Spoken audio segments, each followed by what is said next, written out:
Nachádzame sa pod Chopkom, sme v obci Bystrá a za mnou môžete vidieť unikátne spojenie rodinného domu a penziónu. A čo vám môže priniesť spojenie tohto rodinného domu s penziónom?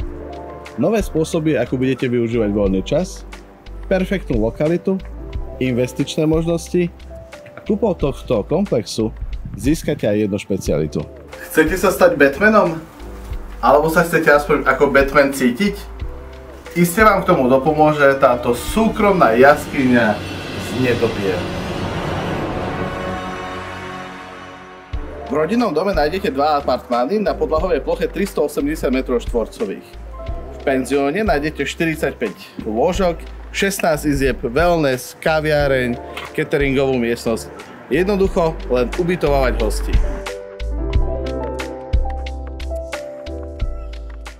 Len 2 minúty autom sa ocitnete v Mýte pod Ďumbierom. A tu nájdete lyžiace stredisko Mýto Ski and Bike Park.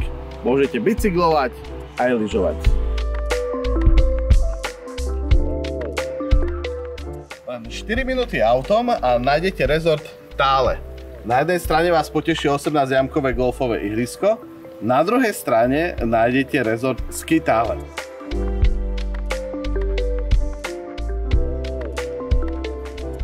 Len 10 minút cesty autom a ocitáme sa na nástupnej stanici stredisku Chopok Juh. Turistika, lyžovanie, ski-out, jednoducho čo si len prajete. A cieľ? Môže to byť vrch Chopok 2024 metrov nad morom. 1 minútu autom a 2 minúty pešo a nachádzame sa pri vstupe do Bystrianskej jaskyne, ktorá je najvýznamnejšou jaskyňou Horohronského Podolia. Nech sa páči, užívajte si obliadku.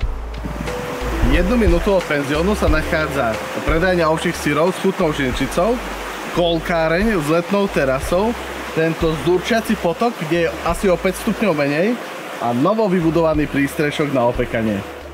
Aby ste vedeli rodinný dom obývať alebo prenajímať, je treba pokračovať v započatej modernizácii. Penzión je možné modernizovať v menšom alebo aj kompletnom rozsahu.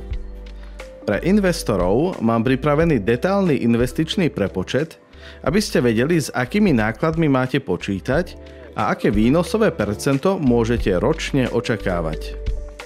Určite vám odporúčam, aby ste mi zavolali a dozvedeli sa viac o tejto unikátnej príležitosti.